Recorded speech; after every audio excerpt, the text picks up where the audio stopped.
sempre um motivo de muita alegria estar aqui na nossa casa. Em qualquer trabalho que seja, é sempre muito gratificante. Na hora que faltou a energia, e que tinham bem menos pessoas, né?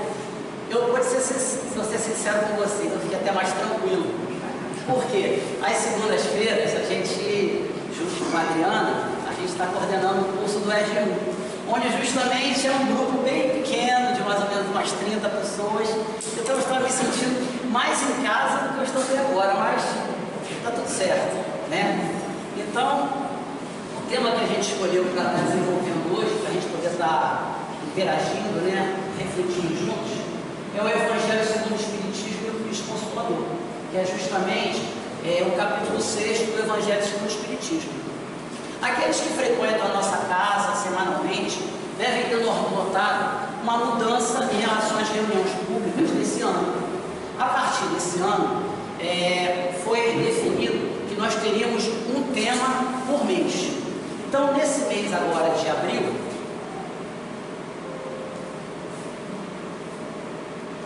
no mês de abril, foi definido que o tema a ser desenvolvido em todas as reuniões públicas seria um desenvolvimento em cima de quê? Das nossas obras básicas, né? Então, dentre essas 5 obras básicas que nós chamamos de Pentateuco, eu escolhi para estar desenvolvendo junto com vocês hoje o Evangelho segundo o Espiritismo. Em especial essa semana. Essa semana de abril é uma semana de muita alegria, muita felicidade para todos nós que somos espíritas.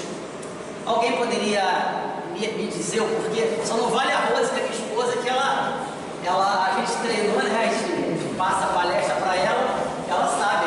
Quem poderia me dizer os 2 motivos que a gente tem a comemorar nessa semana? Oi? O primeiro acontece dia 18 de abril, 162 anos da primeira edição do Livro dos Espíritos. Foi o nosso primeiro livro da nossa codificação.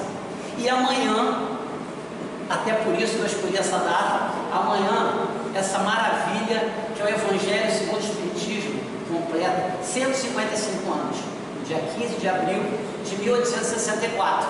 Kardec apresentou, né, publicou a primeira edição. Então, essa obra maravilhosa está completando amanhã 155 anos. É por isso que a gente escolheu esse tema. Então, amigos, para a gente iniciar efetivamente no nosso estudo de hoje, a gente vai propor uma viagem no tempo. Nós vamos voltar a mais ou menos a metade, pela metade do século XIX. Então, qual é a ideia que a gente concebeu para a noite de hoje? Uma pequena parte do nosso tempo a gente vai estar estudando a questão mais histórica. Como é que surgiu o Evangelho segundo o Espiritismo? Como é que teve esse processo desde os primeiros contatos de Kardec com aquelas manifestações espíritas até a publicação do primeiro exemplar, da primeira edição. E na segunda parte, não poderia ser diferente, até porque numa reunião pública a gente tem que dar o quê? Consolo para os nossos corações, que a gente precisa. Então, na segunda parte do nosso estudo, a gente vai estar focando, em especial, no capítulo 6, que é o Cristo Consolador. Okay? Então, nessa viagem do tempo que a gente vai fazer, o primeiro ponto não poderia ser diferente, que é justamente em 1854, onde o professor Rivaio, né, que é o nosso Hipólito Leon Denisard Rivaio, que era o nome de nascimento, né, que foi dado pelos pais de Kardec, o professor Rivaio, ele tem um primeiro contato, ouve falar em relação àquelas manifestações, as mesas girantes, aqueles fenômenos físicos que estavam acontecendo na Europa e em outros lugares do mundo. Ele foi apresentado, foi informado a ele isso através de um amigo, o Sr. Fortier, que comentou com ele desses fatos. Inicialmente, ele foi bastante cético, ele não acreditou, mas como toda aquela pessoa ligada à ciência, ela busca o quê? A comprovação daquilo, até para negar ou para afirmar. E ele buscou os conhecimentos, e ele conseguiu efetivamente ter a certeza e provar para os demais de que aqueles fenômenos físicos, de movimentação, de mesas, etc., não eram fenômenos de magnetismo, não eram fenômenos naturais, eram sim comunicações do plano espiritual para conosco. Um outro ponto muito marcante na história, que a gente vai chegar até no Evangelho segundo o Espiritismo, acontece, em 1856. É quando Kardec tem o primeiro contato com aquele que naquele momento se colocou para Kardec como sendo o espírito protetor dele. Como é que acontece esse processo, Um belo dia, em 1856, Kardec estava na sua casa, já trabalhando na codificação espírita, no seu primeiro livro, que viria a ser o Livro dos Espíritos. E um belo dia, para ser mais preciso, no dia 25 de março de 1856, ele ouve muitos barulhos. Tantos barulhos que atrapalharam o trabalho dele, ele teve que parar naquele trabalho de já iniciar a codificação naquele momento. Ele parou devido àqueles barulhos, ele sabia que era aquilo, ele sabia que eram fenômenos físicos provocados por espíritos, e ele vai para, e no dia seguinte, ele ia acontecer uma reunião de estudos, uma reunião mediúnica, não uma reunião espírita, não uma reunião pública, porque naquela época não se tinha isso, mas era uma reunião onde ele e mais outros colegas já psicografavam, recebiam mensagens da espiritualidade. Então ele vai na casa desse amigo, e esse amigo ele comenta o fato que tinha acontecido no dia 25, no dia anterior, e esse amigo lhe diz: olha, esse espírito que gerou esses ruídos, esse espírito está aqui. E Kardec vai e pergunta para aquele espírito quem ele seria. E ele dá aquela famosa resposta que vários colegas nossos aqui já ouviram: para ti chamar-me a verdade. Isso é relatado no livro Obras Póstumas. Então, o Espírito de Verdade se coloca para Kardec, e ele diz, em primeiro lugar, que seria o Espírito protetor, em segundo lugar, que ele daria assessoria, ele tiraria dúvidas de Kardec uma vez por mês, por um quarto de hora. Palavras do Espírito de Verdade. Além disso, ele pede algo muito importante a Kardec, ele pede discrição, com relação ao que você vai passar adiante. E ele diz também, mais uma informação importante, o porquê daqueles barulhos que aconteceram no dia anterior. Por quê? Porque naquele dia, o que o Kardec estava escrevendo não era adequado. Então aqueles barulhos que foram gerados pelo Espírito de Verdade foram propositais para que ele parasse aquele capítulo e depois ele pudesse vir a dar prosseguimento e retificar aquilo que ele havia escrito. Então, esse foi o primeiro contato, Mais à frente a gente vai voltar a falar sobre o Espírito de Verdade, porque ele tem muita importância na história do Espiritismo, E em especial no Evangelho segundo o Espiritismo. Outro ponto marcante, como a gente já comentou anteriormente, com relação ao Livro dos Espíritos, que acontece em 18 de abril de 1857, onde nós temos a primeira publicação. Essa obra belíssima, essa obra que Kardec nos apresenta como basicamente a parte mais forte, filosófica e científica da doutrina espírita. Aquelas dúvidas que todos nós, enquanto seres encarnados, temos: de onde viemos, para onde nós vamos, o que nós estamos fazendo aqui na Terra, e a principal, quem nos criou. Essas perguntas a gente consegue de forma clara, transparente, respondê-las através da leitura dessa obra maravilhosa do Livro dos Espíritos. Em 1861, Kardec publica o Livro dos Médios, que é essa obra que vai trazer para nós, vai descortinar aquela parte ligada aos fenômenos mediúnicos, a parte científica da doutrina dos espíritos, a parte das comunicações. Então Kardec traz para a gente nessa obra também maravilhosa, em 1861. E nós chegamos, meus amigos, num ano marcante na história do Evangelho segundo o Espiritismo. quê? Depois que o Kardec publica em 1861 o Livro dos Médiuns, ele já começa a trabalhar num novo projeto. Que esse novo projeto ele não passou para ninguém o que seria, nem para sua esposa, a senhora Emilie Goubet, muito menos para o seu Didier, que seria o editor dos seus livros. Nenhum dos dois sabiam nem o conteúdo, muito menos o título daquela obra que ele estava trabalhando. E nesse ano de 1863 tem um problema muito sério. Kardec fica doente, mais ou menos no início desse ano, ele fica doente, e ele recebe praticamente um ultimato da espiritualidade superior, dizendo o seguinte: você precisa sair de Paris, você precisa se isolar para que você consiga recuperar sua saúde, para que você consiga dar prosseguimento nessa obra que você está trabalhando. Então o que Kardec faz?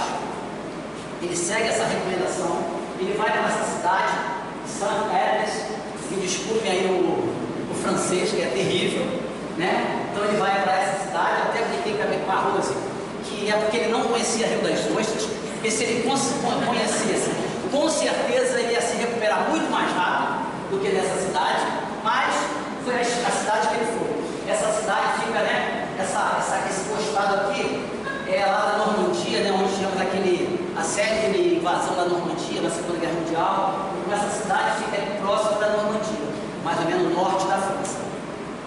Então ele vai para essa cidade e ele consegue recuperar a sua saúde, e ele consegue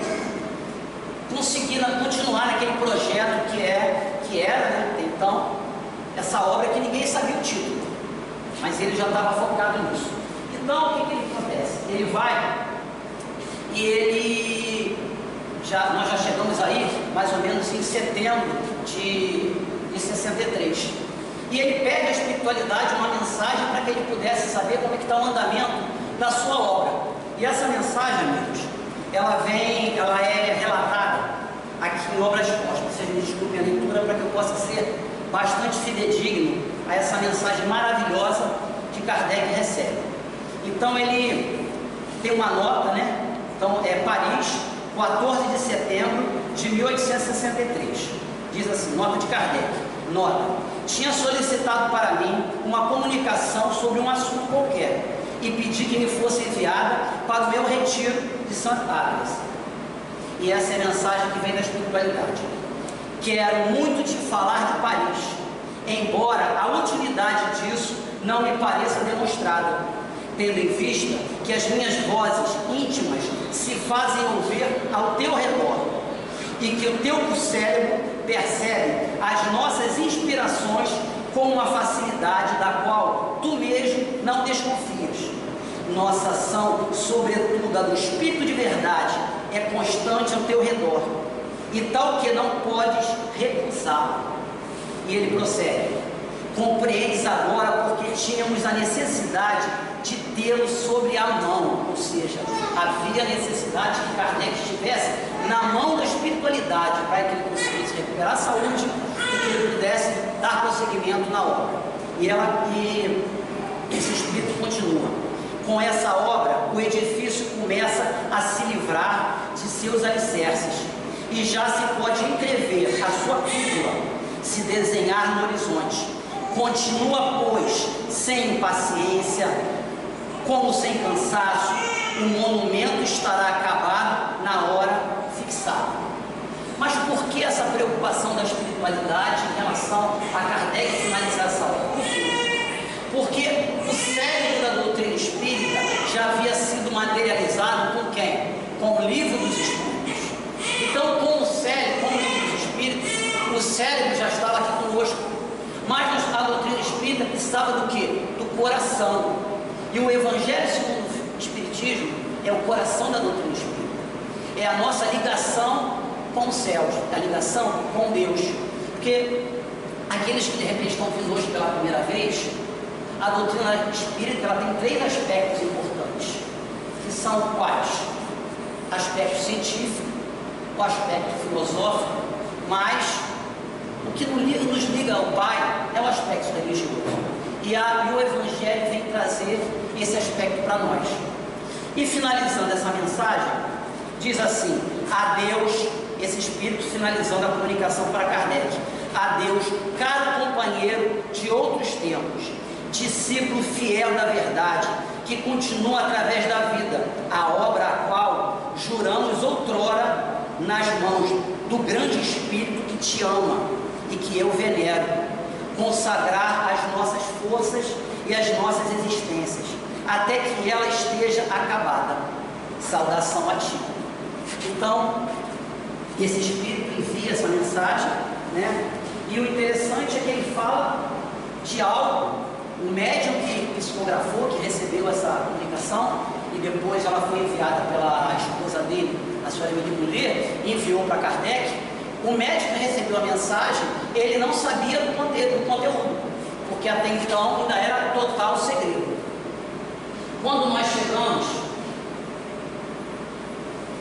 em 1864, quando essa obra maravilhosa é publicada.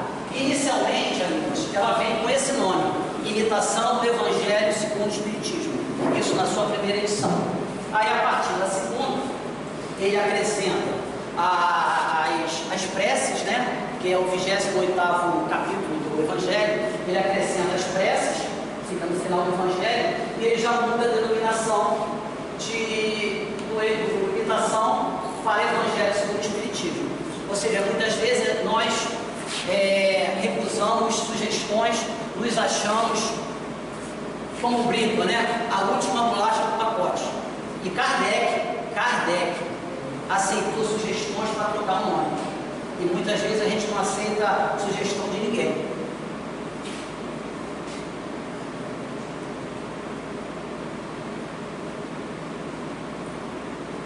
E o objetivo, amigos, né? Alguns podem pensar assim: nós já tínhamos a Bíblia, nós já tínhamos o Evangelho do Cristo, por que um novo Evangelho? Por quê? Então, qual foi o objetivo que a espiritualidade superior nos trouxe essa obra? Porque até então, com relação aos atos comuns, né, da vida do Cristo, as partes ligadas às predições, ligadas aos milagres, em relação a várias concepções religiosas, sempre geraram o quê? Muitos dogmas, instrumentos de dominação. Até hoje, a gente vê isso no mundo e aqui no nosso país também. O quanto às vezes você misturar religião com política gera problemas diversos. Então, o que a espiritualidade idealizou? Eu preciso retirar do Evangelho do Cristo aquilo que é o mais importante. E o que é mais importante? O conceito moral e ético do Cristo. Como é que aconteceu o milagre, se aconteceu ou se não aconteceu, isso é o que menos importa. Quando da publicação dessa obra, isso era o que menos importava. O que importava era o quê? O sentido ético, o sentido moral. Isso, né, o próprio Kardec coloca para a gente, né, o quanto seria importante para a evolução da humanidade a gente seguir efetivamente esses ensinamentos do Cristo. E a questão da organização, como é que a espiritualidade e Kardec, eu acredito que a grande maioria daqui, então, provavelmente, né, já tem tido a oportunidade. Eu queria até fazer essa pergunta: quem aqui, por gentileza, já teve a oportunidade de ler, como a gente costuma brincar no movimento espírita, o Evangelho de capa a capa, da primeira até a última capa? Então a gente, assim, a menor parte, né, menos pessoas aqui tiveram esse prazer. Então, assim, eu estava conversando com a Rose e eu estava falando com ela.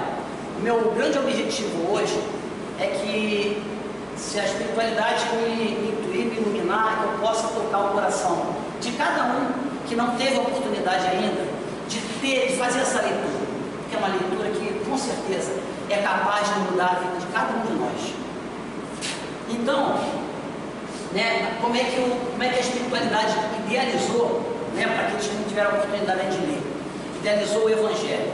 São 28 capítulos, sendo que o último capítulo é o que tem, é um ponto um pouco fora da curva, no sentido que ele não tem essa descrição que eu vou falar para vocês agora. O último, que é o 28º, são as preces. Em linhas gerais, os outros capítulos, eles trazem o corpo. De que forma? A gente tem uma mensagem de um evangelista, uma ou duas mensagens, até 3 mensagens de um evangelista, sabendo que, dentre os evangelistas, Marcos, Lucas, João e Mateus, somente Mateus e João tiveram contato com Cristo. Os outros 2 não tiveram, apenas por informações, conversaram com pessoas que conheceram o Cristo e redigiram seus evangelhos. Então, na primeira parte é mencionada para a gente uma citação de um evangelho. Depois, na segunda parte, que é uma parte sempre brilhante, que é o comentário de Kardec, que é de que forma Kardec visualiza e interpreta aquela citação do Cristo. E na última parte, nós temos o que Kardec, na espiritualidade, chamou de instruções dos espíritos, que é justamente o quê? Ele vem trazendo o nome do espírito comunicante, a cidade de onde veio aquela mensagem e o ano que aquela mensagem foi recebida. Então esse é o escopo, né, do Evangelho segundo o Espiritismo.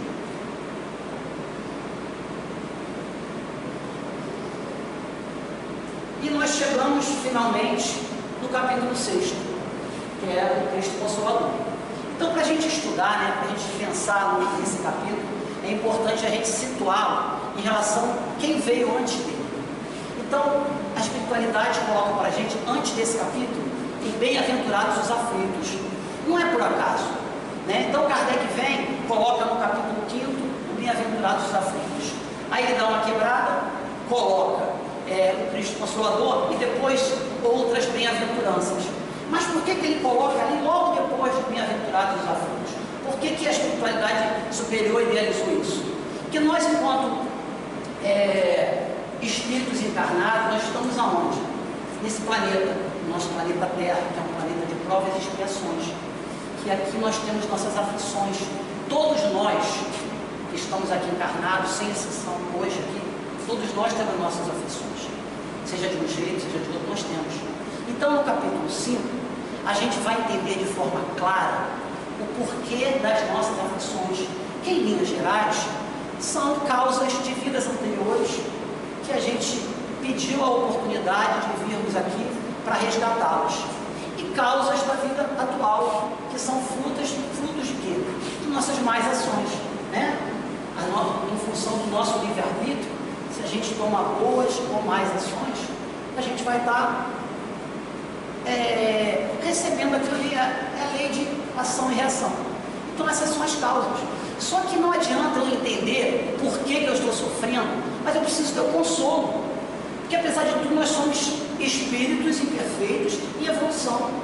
Então a espiritualidade superior nos apresenta quem? O capítulo 6 do Cristo Consolador. E lá efetivamente, amigos, a gente consegue ter o consolo que a gente precisa.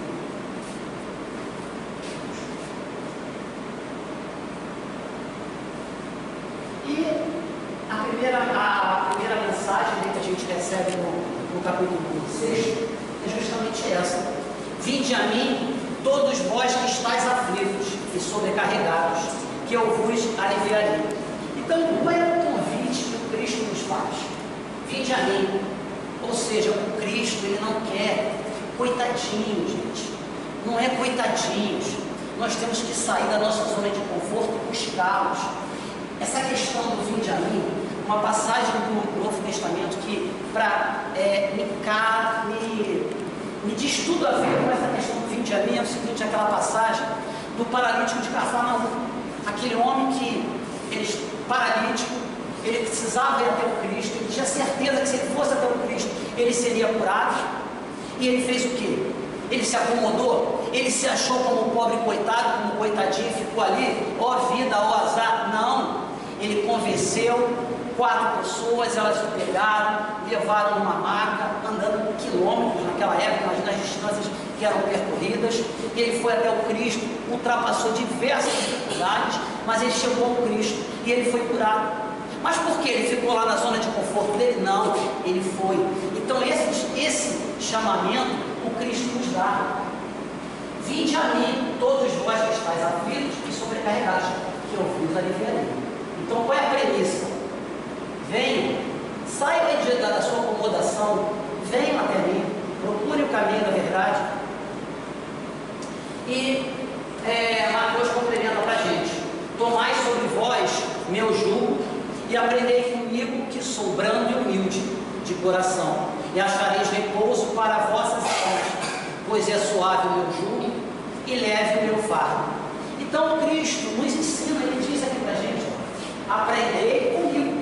Ele nos dá o exemplo de quê? De brandura e de humildade.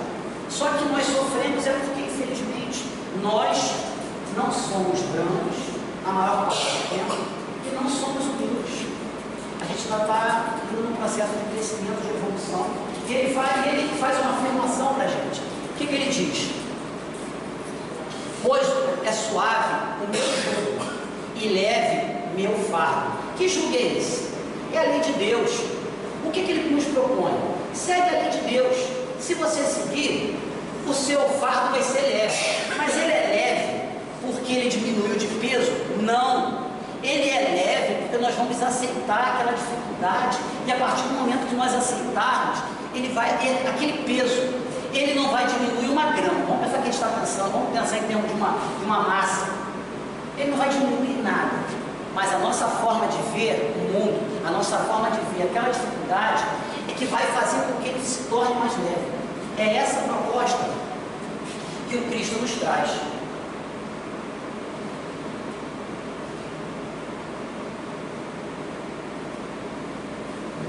E com relação a essa questão do sofrimento e da dor, eu trouxe para a nossa reflexão também essa mensagem, que é a mensagem do livro Palavras de Vida Eterna. É a mensagem chamada Nossa Cruz. E ela diz assim: a dor é processo, a perfeição é fim. Ninguém conquista algo sem esforçar-se de algum modo, e ninguém resgata esse ou aquele débito sem sofrimento. Mas com essa mensagem, a Emmanuel traz uma mensagem de autoflagelamento, que tem algumas concepções religiosas, sem aqui tecer juízo de valor, que acham que se sofrerem, se mutilarem, vão estar evoluindo espiritualmente. Não, não é isso. É a gente ter aceitação do nosso sofrimento. Porque nós sabemos que nós temos o quê? Certas aflições que são purificadoras, aquelas que a gente programa no nosso planejamento Ricardo Poli, e a gente consegue receber aquelas dificuldades, e consegue, como a gente fala, transformar o limão numa limonada. Às vezes essas são dificuldades purificadoras, porque a gente está dando prosseguimento, a gente está enxergando com outros olhos. Mas tem aquelas outras que são desnecessárias. Essas desnecessárias, nós é que buscamos, através das nossas más ações.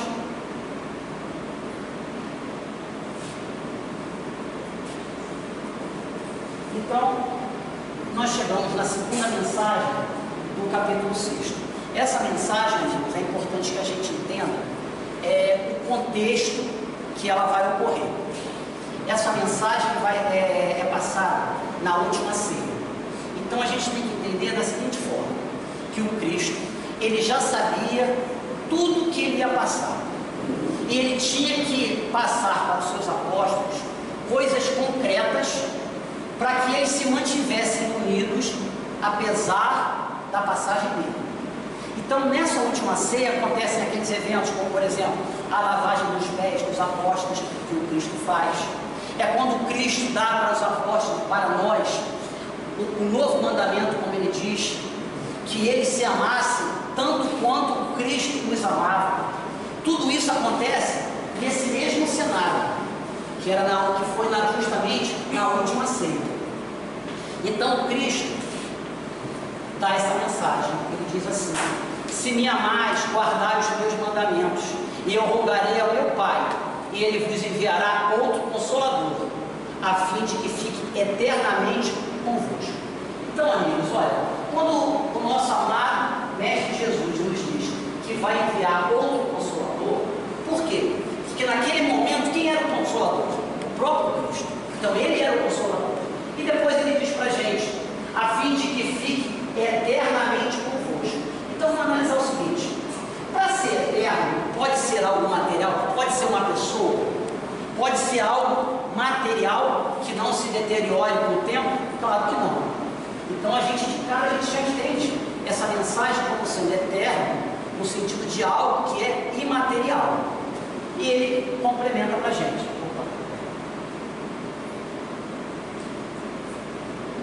E ele complementa: o Consolador que meu Pai enviará em meu nome vos ensinará todas as coisas e vos fará recordar tudo o que vos tenho dito. Então, por que o Cristo está nos dizendo? Que esse outro Consolador vai nos ensinar. Então, o nosso entendimento, amigos, é que esse Consolador prometido, esse outro Consolador que virá, é a doutrina espírita, por ser algo que não é material, é uma ideia, é um conceito, é uma filosofia, e que ele diz, né, o mestre, vos ensinará todas as coisas e vos fará recordar, porque a doutrina espírita, ela não quer mudar nada, ela não veio aqui para mudar, ela veio aqui para nos fazer enxergar a mensagem do Cristo, e que a gente nos propor uma reforma íntima, e nos propor uma forma, uma receita de nós podermos buscar a nossa evolução. E nessa época eles precisavam de quê? De parábolas. Como é que o Cristo lhes ensinava? Através de parábolas, como crianças, né? Crianças a gente ensina de que forma? Não é com contextualização, né? Dando exemplos concretos. A criança aprende assim. E esses nossos amigos também, os apóstolos também, eles aprendiam dessa forma. Hoje, nós já passamos dessa fase. Nós ainda estamos em evolução, com certeza. Mas não precisamos mais de parábolas. Precisamos de coisas mais concretas, porque a doutrina espírita conseguiu efetivamente, se nós quisermos, depende de nós, tirar esse véu das nossas vistas.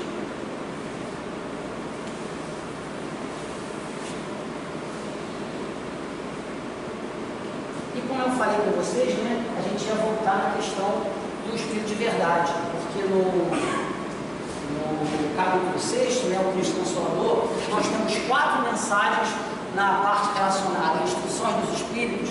Nós temos 4 mensagens do Espírito de verdade.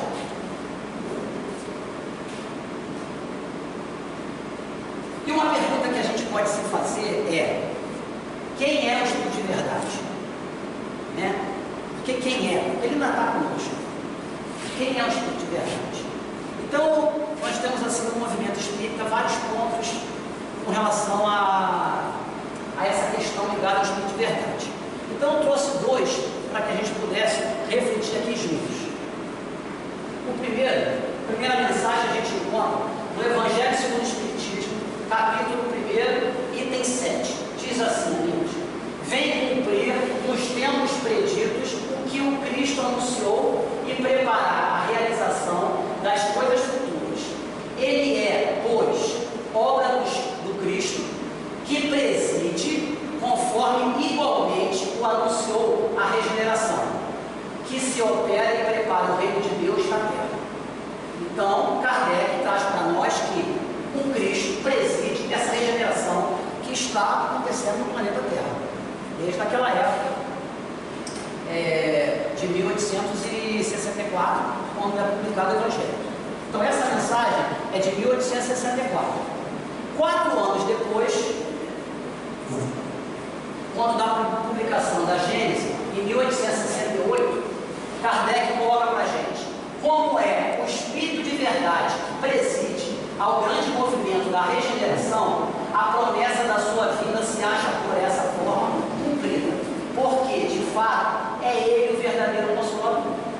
Então eu penso da seguinte forma: Kardec jamais, como Haroldo Dutra diz, o bom senso em pessoa, ele jamais iria se equivocar de botar uma mensagem em 1864 e outra 4 anos depois. Então, o meu entendimento de muitos, né, do movimento espírita é que efetivamente o Cristo é o Espírito de verdade. Só que tem pessoas também do movimento que acham, têm uma visão um pouco mais abrangente. Acreditam que o Espírito de verdade, na realidade, seria uma falange de espíritos crísticos e de espíritos superiores. Está errado? Claro que não. Pontos de vista. Porque Allan Kardec, de forma clara, ele coloca no Livro dos Médiuns, Mais importante, amigos, do que quem assina a mensagem é o conteúdo da mensagem. Então, o conteúdo que o Espírito de verdade nos traz diz tudo em relação ao Cristo. Ah, mas é o Jesus ou é um Espírito que recebeu essa vivência do Cristo? É o que menos importa. Quando nós lemos, o livro A Caminho da Luz, no capítulo 1, a gênese planetária, que a gente entende de que forma foi construído, foi idealizado e construído o planeta Terra, a gente entende que quem participou da construção do planeta foi uma equipe de espíritos crísticos. Não foi Jesus apenas, foi uma equipe, uma falange. Então pouco importa se o nome é Jesus ou o nome A, Deus, C. É aquele conceito, é a mensagem do Cristo que é o que importa, acima de tudo.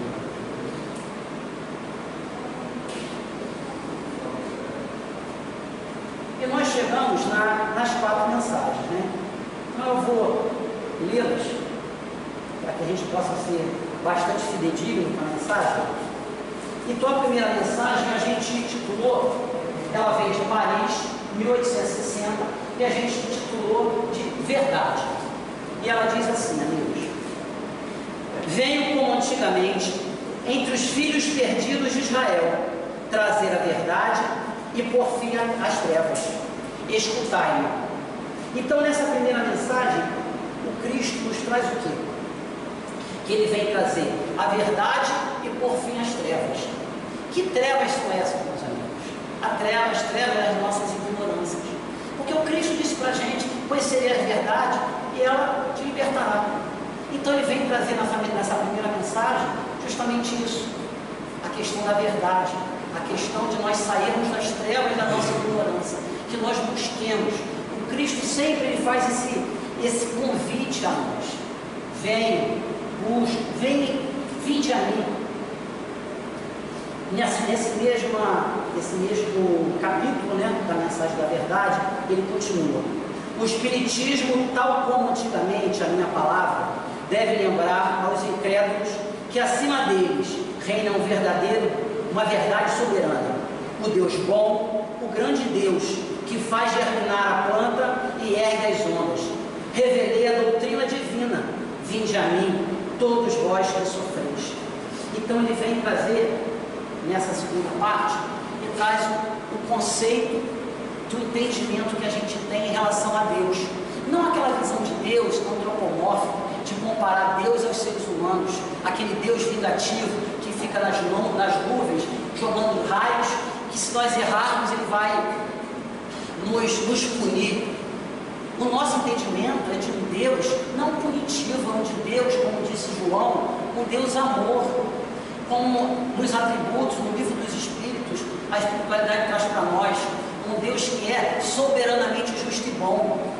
Não como algumas crenças, algumas concepções religiosas dizem: o meu Deus, não é o meu Deus, não existe o meu Deus. O Deus é único, é um só. O que pode diferenciar é de que forma você vai enxergar, que você está enxergando. Se você interpreta o que está acontecendo com você em relação de uma forma ou de outra. E continuando, na mensagem da verdade, diz assim: mas os homens ingratos se desviaram do caminho reto e largo que conduz ao reino do meu Pai e se perderam nos ásperos atalhos da incredulidade. Não foi exatamente isso que nós fizemos? Nós que já vivemos, somos espíritos que já vivemos tivemos várias passagens aqui pela terra. O que foi feito em relação à mensagem do Cristo? Foi deturpado, infelizmente. Se nós vamos voltar lá na Idade Média, o quanto a Inquisição puniu, matou em nome do Cristo, cruzadas, tantas guerras em nome do Cristo. A culpa era de quem? Era do Cristo? Da sua mensagem? Não. É o que? As más interpretações que nós damos. E ele continua: meu Pai não quer aniquilar a raça humana, quer que ajudando-vos uns aos outros, mortos e vivos, ou seja, mortos segundo a carne, pois a morte não existe, socorrei-vos. Então, nessa outra parte que fala para a gente com relação à morte, a doutrina espírita, ela define ela efetivamente, amigos, mata a morte. A morte não existe. E esse é um conceito que nos dá muito consolo. A partir do momento que nós temos um familiar nosso, que nós amamos, e que ele dá a partida, que ele passa por um outro plano, e se nós temos no nosso coração a convicção de que ele simplesmente mudou de dimensão e que um determinado dia iremos nos reencontrar, isso muda totalmente a nossa forma de ver a morte, a chamada morte que a gente interpreta aqui na Terra. Enquanto pode ser totalmente o contrário, se a gente acha que morreu, acabou, o quanto gera desespero em relação a isso. E o Cristo nos coloca também no sentido de nós nos ajudarmos, de nós colaborar com o outro. E ele prossegue: homens fracos, que percebeis as sombras de vossas inteligências, não afastei a tocha que a clemência divina coloca nas vossas mãos, para iluminar vosso caminho, vos reconduzir, crianças perdidas, aos braços de vosso Pai. Que tocha é essa que coloca para a gente? A doutrina dos Espíritos, porque ela nos ilumina, ela faz com que esse véu, essa nuvem, essa névoa que fica em nossas vistas, a gente não consegue enxergar, ela clareia. Agora, sempre em última instância, depende de quê? Depende de nós. Não adianta nós virmos aqui na Casa Espírita toda semana fazermos um ES de 1, 2, 3, EAD de 1, 10, 50 mil, e se nós não colocarmos na prática. Fora da caridade, amigos, não há salvação. Essa é a premissa. É a premissa número 1. Então, se a gente estuda, muito pelo contrário, no próprio Evangelho, a espiritualidade traz para nós. Vós espíritas, a cobrança vai ser grande, porque vocês não estão buscando conhecimento, então o comprometimento de vocês tem que ser maior. Nosso, né? Tem que ser muito maior. E, para finalizar a mensagem verdade, vem aquela célebre frase que aqueles que frequentam a Casa Espírita já há algum tempo já ouviram diversas vezes: espíritas, amai-vos, este é o primeiro ensinamento, instrui-vos, este é o segundo.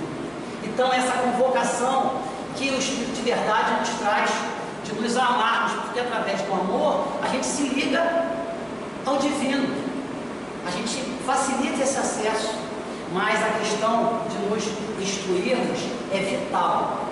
E isso, Kardec já se preocupava com isso, porque em Obras Póstumas ele traz a questão, sugestão para quem quiser pesquisar, projeto 1868, que é quando Kardec, em Obras Póstumas, fala sobre a preocupação dele com o futuro do Espiritismo.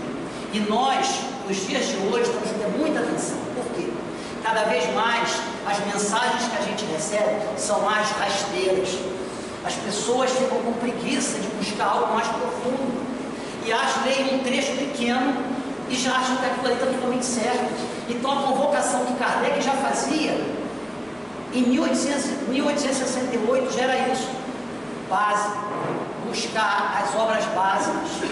Lá você vai ter a capacidade de avaliar se aquela mensagem, nem toda mensagem de um livro é um livro que é uma mensagem que veio realmente de bons espíritos, mas você só consegue ter capacidade de avaliar a partir do momento que você vê palestra da Luz Dutra. Não, veja também, busque a base. Então essa convocação de nos instruirmos é em relação a buscar a base, buscar o conteúdo, para que a gente tenha o crivo da razão, para que a nossa fé possa ser uma fé o quê? Raciocinada. Deixa eu começar a correr aqui que a dirigente já está me olhando aqui. Mas preciso de um tempinho, porque deu aquele problema aqui no computador, então Está desculpado. é uma pequena tolerância. Está desculpado. Então, amigos, a segunda mensagem é a mensagem consolação. E diz assim: venham ensinar e consolar os pobres deserdados, venham nos dizer que elevem a sua resignação à altura de suas provas, que chorem, pois a dor foi consagrada no jardim das oliveiras, mas que esperem, pois os anjos consoladores virão enxugar suas lágrimas. Então essa mensagem vai nos chamar o quê? A aceitação. Aceitação das nossas dores, porque a partir do momento que nós aceitamos, como aquela mensagem de Mateus, o peso fica mais leve, aquilo que a gente tem que carregar fica mais leve. Então ele traz o quê? Ele faz uma ligação com bem-aventurados os aflitos, porque nós sabemos que estamos em aflição, mas que nós possamos ter a resignação. E ele diz assim: em vos digo em verdade, aqueles que carregam seus fardos e que assistem os seus irmãos são meus bem-amados, instrui-vos na preciosa doutrina espírita, que acaba com o erro das vossas revoltas e que vos ensina o objetivo sublime da aprovação humana. Então ele diz novamente, ele ratifica a mensagem anterior que ele fala em relação ao quê? À aceitação, que nós possamos aceitar essas dificuldades que a gente passa, porque elas são o quê? Um instrumento de nossa evolução. A partir dela a gente tem a ferramenta que a gente precisa do nosso progresso. Essa é uma mensagem mais curta, e nós chegamos na mensagem remédio, que diz assim, amigos: sou o grande médico das almas e venho vos trazer o remédio que vos deve curar. Os fracos, os sofredores e os enfermos são os meus filhos prediletos e venho salvá-los. Vinde, pois, a mim, todos vós que sofreis e que estáis oprimidos, e sereis aliviados e consolados. Então, dois pontos bem importantes, né? Eu frisei bem, antes da gente colocar a questão de que o Cristo, né, o Espírito de verdade, se coloca como sendo um médico. Ele coloca uma condicional de novo. Ele diz: o remédio que vos deve. Ele poderia ter conhecimento e dizer que vai nos curar. Não, por quê? Por que depende a cura? De nós. Todas as vezes que o Cristo curou, se a gente for procurar o Evangelho, ele sempre diz: vá e não peques mais. Era sempre uma mensagem, ou a sua fé lhe curou, sempre uma mensagem passando o quê? A responsabilidade para aquela pessoa que foi curada. Por quê? Porque se ele não mudar as suas ações, aquilo volta novamente. Por isso que o Cristo dizia: vai e não peques mais. E aqui ele coloca novamente essa condicional, que deve curar. Então ele se coloca como sendo o quê? O médico das almas. E ele, será que ele vai nos curar? Será que essa cura que o Espírito de verdade está nos trazendo é uma cura do corpo físico? Pode até ser, em função de uma série de condições, do seu merecimento, das suas ações. Pode ser que você possa ter uma graça de receber uma cura física, mas a cura mais importante não é do corpo físico, é a cura do quê? Do nosso espírito, da nossa moral, aquelas doenças que nós sofremos, a doença do orgulho, a doença da vaidade, desses sentimentos, né, que tanto nos corrompem, que tanto dano faz ao nosso espírito, à nossa vaidade. Então, é esse tipo de remédio que o Cristo nos dá, porque ele deu um remédio para nós há 2000 anos. Essa mensagem é de 1864, mas o remédio que o Cristo nos propõe, ele nos deu há 2000 anos atrás, e a gente não entendeu o remédio ainda, né? Então, o Espírito de verdade vem fazer novamente esse chamamento, para que a gente busque esse remédio. O remédio entre aspas, amigos, nós já sabemos o remédio, ele está ali no armário, nós precisamos querer buscá-lo. E para a gente finalizar, nós temos a mensagem de devotamento, né, e abnegação. E o Espírito de verdade traz para nós assim: Deus consola os humildes e dá força aos aflitos que lhe pedem. Seu poder cobre toda a terra e por toda parte, ao lado de cada lágrima, ele colocou um alívio que consola. O devotamento e a abnegação são uma prece contínua e contém um ensinamento profundo. Possam todos os espíritos sofredores entender essa verdade, ao invés de protestar contra as dores, os sofrimentos morais que aqui na terra são a vossa herança. Então ele fala do quê? do devotamento, da abnegação. Na mensagem, tem uma mensagem, até anotei aqui, do livro Pensamento e Vida, de Emmanuel. Ele diz assim, ele define o que é a abnegação. Ele diz, é o sacrifício pela felicidade alheia, colocando o seu interesse pessoal em segundo plano. Então, basicamente, essa é a diferença entre o devotamento, né, e a abnegação. Devotamento é toda vez que nós nos sacrificamos pelo outro, tomamos ações para o bem do próximo, mas se nós não colocamos o nosso interesse pessoal em segundo plano, eu faço desde que eu tenha condição para fazer. Eu estou sendo apenas devotado. Isso é um problema? De maneira nenhuma. É maravilhoso que, se não conseguirmos ainda sermos abnegados, como Madre Teresa de Calcutá, Chico, tantos outros espíritos que passaram aqui pela Terra, que nos deram tantos exemplos, mas que pelo menos sejamos o quê? Devotados à causa, devotados ao movimento espírita, devotados a fazer o bem ao próximo, porque essas são as ferramentas para a nossa evolução. É o prefácio do Evangelho segundo o Espiritismo. Então, eu vou ler aqui para a gente estar podendo finalizar o nosso estudo de hoje.